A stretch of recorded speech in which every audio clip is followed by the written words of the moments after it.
नमस्कार, black and white में आपका स्वागत है और मैं हूं वसीम राशिद और हम हाजिर हैं आपके लिए कुछ खास खबरों को लेकर। हिंदुस्तान इस वक्त एक ऐसे दौर से गुजर रहा है जब चारों तरफ करप्शन के खिलाफ आवाज उठाई जा रही है। जी हाँ, एक अन्ना हजारे ही नहीं, इस वक्त पूरे हिंदुस्तान के लोग जो हैं, यकीन जानिए इस करप्शन से तंग आ चुके हैं और हिंदुस्तान को इस वक्त चारों तरफ से अन्ना के लिए समर्थन देने की जरूरत है। अन्ना को ही क्यों, अपने लिए समर्थन दें। महंगाई इतनी ज्यादा बढ़ चुकी है, फिर से सुन रहे हैं कि पेट्रोल के दाम बढ़ने वाले हैं।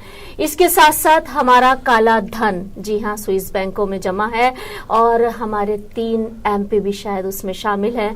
नाम तो प्रणब मुखर्जी जी बताने को अभी तैयार नहीं है, लेकिन हमारा काला धन वहां पर मौजूद है। स्विस बैंकों में जो पैसा जमा है हमारे लोगों का, बहुत सारे लोग हैं जिनके अकाउंट्स हैं वहां पर, और उनमें खाली इंडस्ट्रियलिस्ट ही नहीं है, बहुत सारे लोग हैं। तो चलिए बात करते हैं हमारे आज के सफर में शामिल फिर से डॉक्टर मनीष से और देखते हैं कि क्या राय देते हैं डॉक्टर मनीष। तो डॉक्टर मनीष, बहुत सारी खबरों के साथ मैं फिर से आपके साथ मौजूद हूं और चारों तरफ से इस वक्त करप्शन के खिलाफ आवाज उठाई जा रही है। और मुझे कल मैं देख रही थी कुछ चैनल्स पर भी कि डिफरेंट सिटीज में कुछ लोग अलग अलग से छोटे छोटे से प्रोग्राम्स कर रहे हैं इस करप्शन के लिए। देखिए, स्विस बैंक में जो इलीगल पैसा जिसका स्रोत पता नहीं है जी, जो दुनिया भर में जितने भी ब्लैक मनी है उसके हम बादशाह हैं। बादशाह तो हम करप्शन के भी हैं और इसलिए करप्शन का वो पहला वो मापदंड है। बिल्कुल। तो सबसे ज्यादा पैसा जो है हिंदुस्तानियों का विदेशी बैंकों में जमा है। अभी कुछ 700 अकाउंट्स के बारे में सरकार कह रही है, लेकिन ये बड़ा सिलेक्टिव है।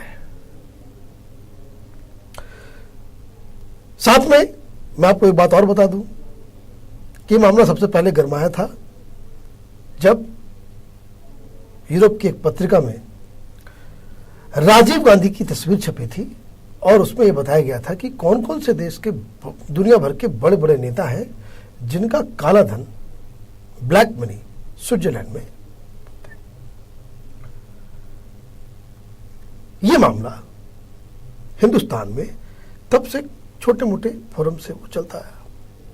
बाबा रामदेव ने इसे जो है एक नेशनल इशू बना करके आंदोलन किया, लेकिन जैसा मैं कहता हूं कि सरकार और सरकार में बैठे लोग, हर सरकार, राज्य सरकार से लेकर के सारे लोग, पॉलिटिशियंस इनफैक्ट सारे, सरकार में आते ही उनके अंदर वो एक तानाशाही का जो है एक जज्बा पैदा होता है। उनको लगता है कि वो जो है किसी मेडिवल एज के राजा है और जनता जो है वो उस जमाने की प्रजा है जो उनसे सवाल नहीं कर सकती। तो बाबा रामदेव के साथ जो है वही हुआ। आपका कहने का मतलब है हमारे पॉलिटिशियंस का जो मिजाज है वो जागीरदाराना है आज भी। बिल्कुल देखा वो नहीं तो वो कोई आदमी विरोध कर रहा है, उस पर डंडे नहीं चलेंगे रात में। सही बात है। आप कहीं पर डंडे चला देते हो और कहीं कानून के जरिए। समय बदला तो वो जागीरदाराना जो मिजाज जो है उसका स्टाइल भी बदला है। अब देखिए अन्ना हजारे ने किया, तो अन्ना हजारे की टीम के साथ जो है करप्शन का चार्ज लगाकर उसको बदनाम कर रहे हो, उसको ये कर रहे हो। हाँ, मैं उस पर भी बात करूंगी। तो ये चीज है। तो अब आप समझिए कि वो बेसिकली वही माइंडसेट है कि मैं राजा, नहीं बिल्कुल वो, और तुम जो हो, तुम उस जमाने के प्रजा हो जो सवाल नहीं कर सकते। नहीं किया तो किया कैसे, क्यों किया, वाई। अब काले धन के ऊपर जो है 700 लोगों के लिस्ट, बहुत लिस्टें आ चुकी है। हाँ, वो तो बीच बीच में विकीलीक्स ने भी खूब खुलासे किए। बहुत सारी लिस्टें बीच में आ चुकी है, कोई जवाब नहीं देता। और है क्या कुटिलता। पॉलिटिशियंस वो चरित्र से ही उनके जो उनके अंदर जो है वो कुटिलता होती है। तो भारतीय जनता पार्टी कह रही कि भाई 3 नाम दो, 3 नाम दो, आप बताओ कौन सी है। अब आप इंडिकेशन तो दे रहे हैं कि हरियाणा का है, उत्तर प्रदेश के हैं, 2 MP, मतलब 3 MP के नाम तो दिए जा रहे हैं, इंडिकेशन भी दी जा रही है। बात कह रहा हूं, लेकिन किसी ने गांधी परिवार का नाम ले लिया था असम में, तो आडवाणी जी ने क्यों माफी मांगी कि भाई, आडवाणी जी ने बीच में कारनामा किया। हाँ, आडवाणी जी ने कहा कि भाई कि we are very sorry, Gandhi परिवार का नाम नहीं आने, सोनिया गांधी को खत लिखकर उन्होंने माफी मांगी। क्या आपका नाम नहीं है, क्लीन चिट दे दिया। तो आडवाणी जी को बताना चाहिए कम से कम कि आपने क्या पूरी लिस्ट देख ली। अगर आपने देख ली तो बताओ और किसका किसका नाम नहीं है। अगर लिस्ट नहीं देखी तो आपको कैसे मालूम कि भाई गांधी परिवार के किसी व्यक्ति का नाम नहीं है। और अगर ये लिस्ट सामने आ गई है तो आई कैसे? आई कैसे? या फिर आप जो है जी अपने ही घर के किसी व्यक्ति को बचाने के लिए जो है आप एक कॉम्प्रोमाइज फॉर्मूला के तहत जो है मैं तुम्हारा नाम नहीं लूंगा, तुम हमारा नाम नहीं लो। सही बात this is what it is. मैं कुछ नहीं जानता, but what I could get कि अगर मैं कहूं कि भाई उस लिस्ट में वसीम जी आपका नाम नहीं है ब्लैक लिस्ट वाले में, तो इसका प्राइमा फेसी का मतलब यह है कि मैंने वो लिस्ट देखी है। हाँ, सही बात है, तभी तो आप कोई ना कोई स्टेटमेंट देंगे उसके बारे में। बिल्कुल, तो ये बेसिक मसला ये है, लेकिन ये तो काले धन का मामला जो है वो चलता रहेगा। मुझे बस एक सवाल का जवाब दे दीजिए आप। मैं ये जानना चाह रही थी कि अगर कुछ लोगों के नाम हैं उसमें, जाहिर है इंडस्ट्रियलिस्ट के तो आ जाएंगे तो कोई शर्म की भी बात नहीं है, क्योंकि वो तो सब चलता रहता है। लेकिन जब ये इतने बड़े बड़े घोटाले सामने आते गए, अगर हमारे एमपीज के नाम उसमें सामने आते हैं, कुछ मेंबर ऑफ पार्लियामेंट के, तो क्या आपको लग रहा है कि कुछ उस पर भी कार्रवाई होगी, जैसे अब तक नहीं हुई किसी भी चीज के ऊपर? कुछ नहीं होगा। और देखिए, तो बीजेपी ऐसे ही हल्ला मचाती रह जाएगी, वो कुछ नहीं कर पाएगी। बीजेपी तो बिल्कुल किस तरह की पार्टी हो गई है, गॉड नोज। अब आप देखिए, एमपीज को खरीदने के लिए सरकार के लोग और अमर सिंह भारतीय जनता पार्टी के सांसदों को खरीदते हैं। ये लोग एक मीडिया हाउस के साथ मिलकर के स्टिंग ऑपरेशन करते हैं, फिर खुद जाकर के उसको हल्ला करते हैं। पार्लियामेंट में वो पैसे दिखाते हैं कि भाई देखिए सरकार जो है पैसे दे करके खरीद रही है। बात सही है, हिंदुस्तान में कोई पहली बार ऐसी घटना नहीं हुई है। सरकार को बचाने के लिए एमपी और एमएलए को खरीदा बेचा गया। अब देखिए, इस पार्टी की भगवान बचाए, इस पार्टी को तो भगवान बचाए, उल्टे इनके जो लोग एक्सपोज कर रहे थे वो जेल के अंदर में है। और अडवाणी जी फिर कह रहे हैं कि मुझे डाल दो जेल में। अब ये बताइए कि ये विपक्ष है या विपक्ष की यही ताकत है? ऐसा क्यों हो रहा है कि पार्टी के अंदर में ही आप लड़ रहे हो? प्रधानमंत्री चुनाव जीते नहीं, 3 साल पहले से ही जो प्रधानमंत्री कौन बनेगा उसको लेकर के सब चाकू छुरी निकाल करके एक दूसरे को जो है बैक स्टैबिंग। आडवाणी जी अलग, राजनाथ सिंह अलग, कलराज मिश्रा अलग। यूपी में खा कब जीतोगे? आप तो स्ट्रेटजी मैंने चुनाव में जाने से पहले ही आप हार चुके, You have lost it. और ऐसा लग रहा है अभी भी यूपी का जो माहौल देखा जा रहा है, तो ऐसा लग रहा है कि पहली, दूसरी, तीसरी पार्टी भी बनके कांग्रेस या बीजेपी नहीं आ रही है। देखिए, ये दूसरी, तीसरी, चौथी की बात मैं नहीं करता।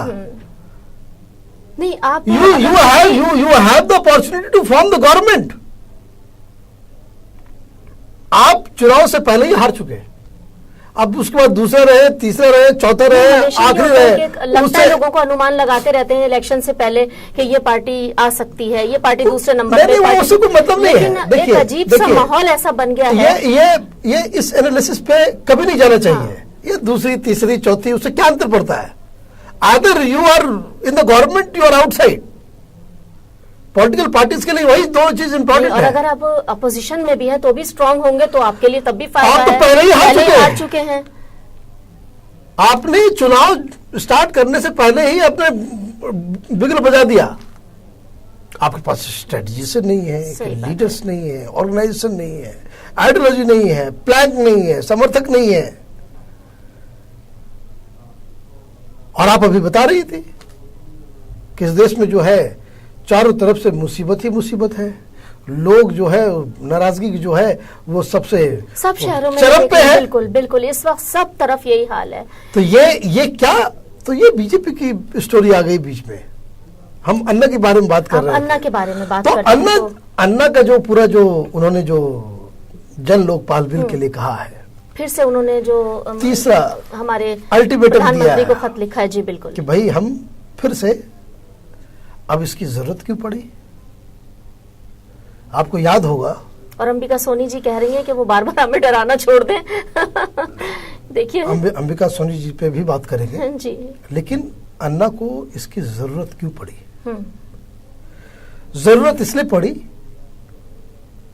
तीसरा करने का मतलब यही है, तीसरा अनशन करने का मतलब कि पहले दोस्त से बात नहीं बनी।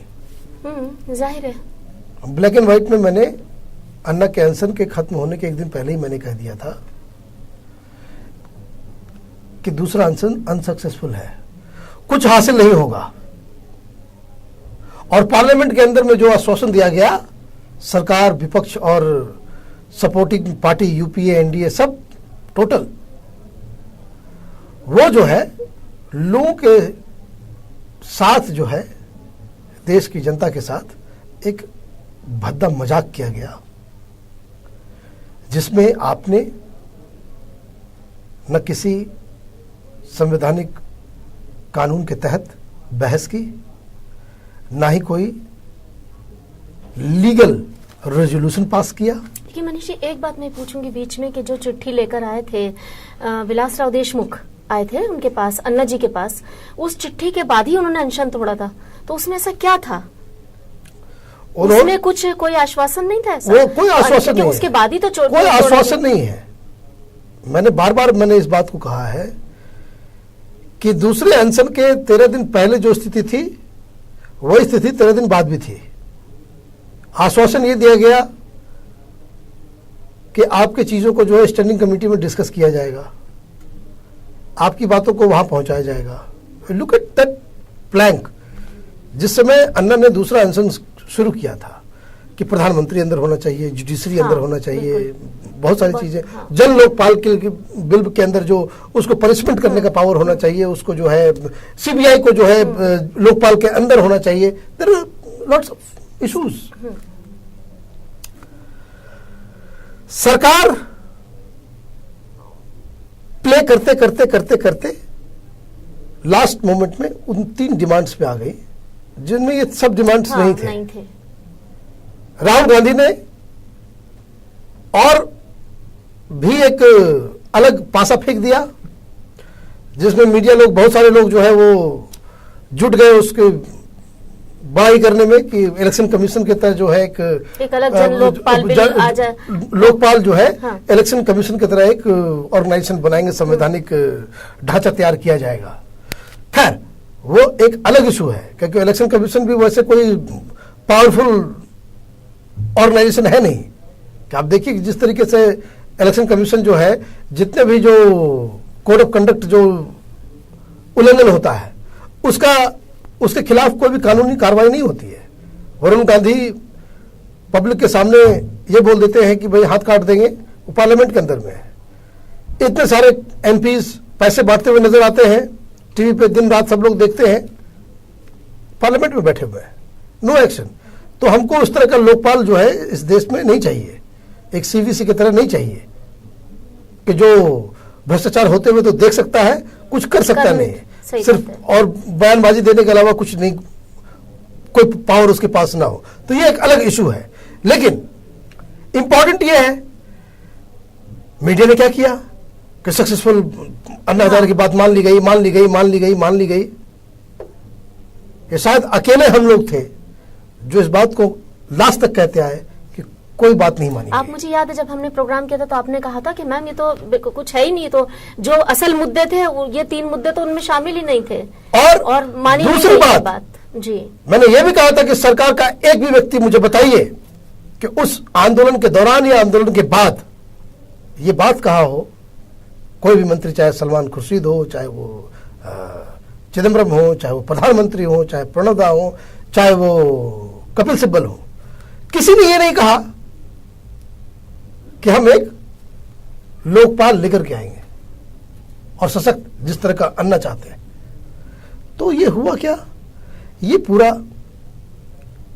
मसला जो टीम अन्ना नहीं समझ सकी वो ये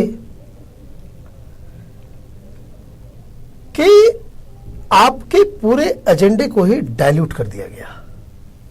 निगोशिएशंस में जो है आपको ऐसा उलझा लिया गया कि यू डाइल्यूटेड योर पोजीशन। एक दूसरी बात, आपने अनशन छोड़ दिया बिना किसी कंक्रीट प्रॉमिस के। सही बात है। अब कमेटी के पास गई हुई है बात कि भाई सारे लोगों ने ये कह दिया, पार्लियामेंट में 3 रेजोल्यूशन पास कर दिया, ये कर दिया, क्या स्टैंडिंग है उसका? नथिंग। जन लोकपाल बिल तो स्टैंडिंग कमेटी, सेलेक्ट कमेटी के पास पहले से ही है। जो लोकपाल पे हो रहा वहां लालू यादव बैठे हुए, वहां कुछ होगा नहीं। तो देखिए, आपका कहने का मतलब है कि अन्ना की पूरी टीम ट्रैप हो गई है। अन्ना, लेकिन अन्ना इज ए स्मार्ट प्लेयर और व्हाई इट इज नेसेसरी। और जो क्रूशियल फाइट जो है यही है, जो तीसरा अनशन जो है अन्ना का, व्हाई इट इज इंपॉर्टेंट और क्यों इस आंदोलन को समर्थन देने के लिए लोगों को पहले से ज्यादा मजबूती से और ताकत से समर्थन देना पड़ेगा अगर हिंदुस्तान की जनता इस भ्रष्टाचार से, इस भ्रष्ट सिस्टम से निजात पाना चाहती है। जो आपका कहने का मकसद ये है कि ये एक ऐसा मौका है और शायद हो सकता है इसके बाद ये ऐसा मौका बहुत जमाने तक ना आए, कि ये वक्त एक ऐसा वक्त है, मैं बता रहा हूं। आपका कहने का मतलब ये इस वक्त साथ देना बहुत जरूरी है। अन्ना बहुत ही, मैं बार बार इस बात को कहता हूं कि अन्ना को अंडर एस्टिमेट नहीं करना चाहिए। जहां तक वो सरकार से अपनी बातों को मनवाने का तरीका और जो अनशन से कैसे एक्सट्रैक्ट किया जाता है, उसमें वो ब्रिलियंट स्ट्रोक है ये। क्योंकि मैं बता रहा हूं क्या स्ट्रेटजी है। तो स्ट्रेटजी और जो लॉजिक अन्ना का है तीसरे अनशन का, जो मुझे समझ में आता है, ये पता नहीं कुछ लोग एग्री करेंगे, कुछ लोग एग्री नहीं करेंगे। मेरा अपना ये मानना है कि सरकार एक लोकपाल बिल लेकर के आ रही है और वो लोकपाल बिल घटिया लोकपाल बिल है। बहुत सारी चीजों को कॉम्प्रोमाइज किया जाएगा। सीबीआई लोकपाल के तहत नहीं होगी। लोकपाल के पास उस तरह के जांच करने का, पनिश करने का अधिकार नहीं होगा। सीबीआई के पास, लोकपाल के पास जुडिशरी के ऊपर कोई कंट्रोल नहीं होगा। सीबीआई के अंदर में प्रधानमंत्री के अलावा बहुत सारे लोग नहीं होंगे। तो लोकपाल जो है टीथलेस, वेनमलेस, जो कहते हैं कि दंतहीन, विषहीन लोकपाल सरकार बनाएगी। सरकार अगर इसको कर देती है तो अन्ना का आंदोलन फिजल आउट कर जाएगा। The demand, the whole movement, जो पर्पस था, क्योंकि बहुत सारे लोग इस देश में हैं कि भाई चलो जाने दो। बहुत सारे लोग अभी भी कह रहे हैं। 9 बजे वाले एडिटर्स कल से ही शुरू हो गए। क्या अन्ना के इस आंदोलन को उस तरह का समर्थन मिलेगा? तो इमेजिनेशन पे तो हमारा मीडिया बहुत टाइम से चल रहा है। क्या तो ऐसा होगा? और वहां पे वैसे वैसे लोगों को बिठाया जा रहा है कि भाई सरकार जो अपना काम कर रही है, सरकार को काम करने दीजिए। सिर्फ कमेटी में बात चली गई है, पार्लियामेंट को डिसीजन लेने दीजिए। नहीं, ये हिस्टोरिक मूवमेंट है और इस स्ट्रगल को आगे लेकर के जाना होगा।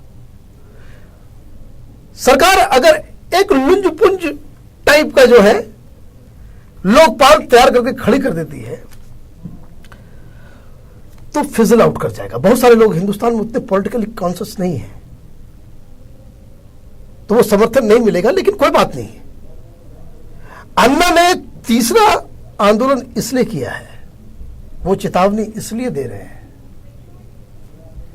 कि वैसे समय पे जब सरकार एक घटिया लोकपाल लेकर के आएगी जिसकी परिकल्पना हम लोग नहीं कर पा रहे हैं, मैं आपको इस बात के लिए मैं गारंटी के साथ में बता रहा हूं कि जो सरकारी लोकपाल होगा वो दिखाने के दांत उसके पास बहुत बड़े बड़े होंगे, हाथी वाले दांत। जो खाने वाले दांत कोई नहीं होंगे, दिखाने वाले दांत लंबे लंबे सुंदर, कि हमने ये कर दिया, हमने वो कर दिया, हमने वो कर दिया, हमने वो कर दिया।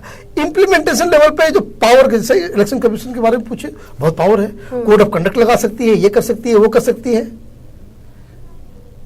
लेकिन जो हाथ काटने का ऐलान कर रहा है, जो पैसे बांट रहा है, जो लंबी लंबी जो पैसे अथाह खर्च कर रहा है, जो हर तरह के कोड ऑफ कंडक्ट का उल्लंघन कर रहा है, उसको दीवार करने की ताकत नहीं है।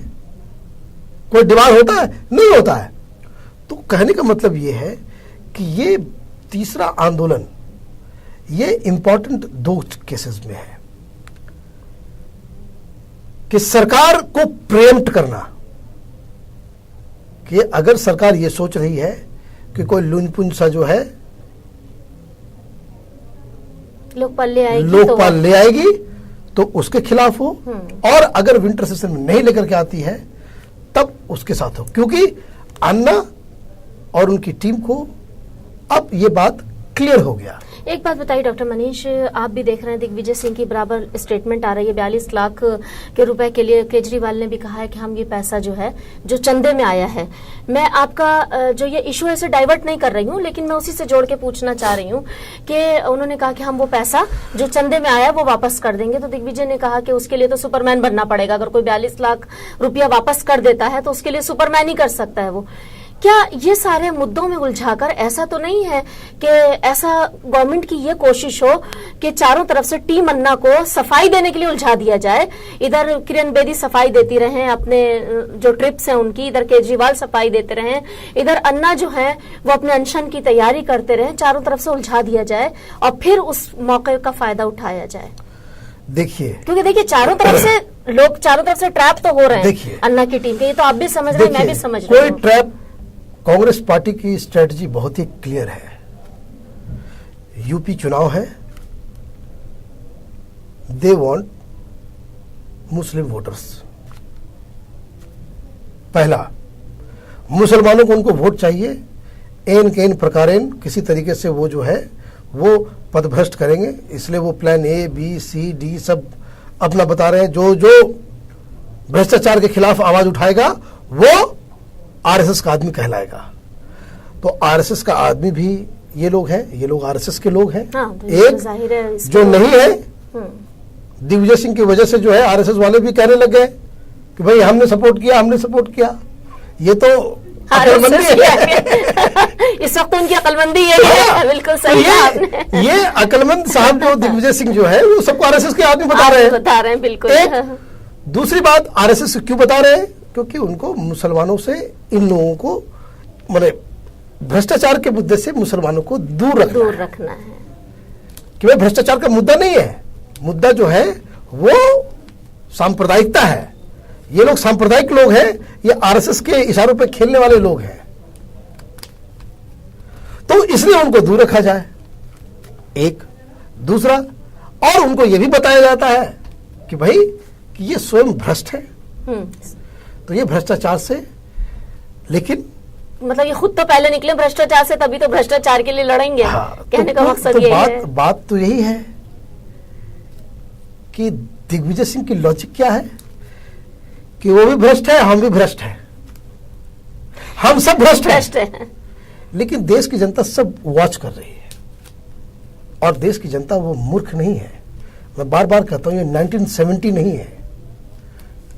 यहां ना कोई प्रोपेगेंडा काम करेगा।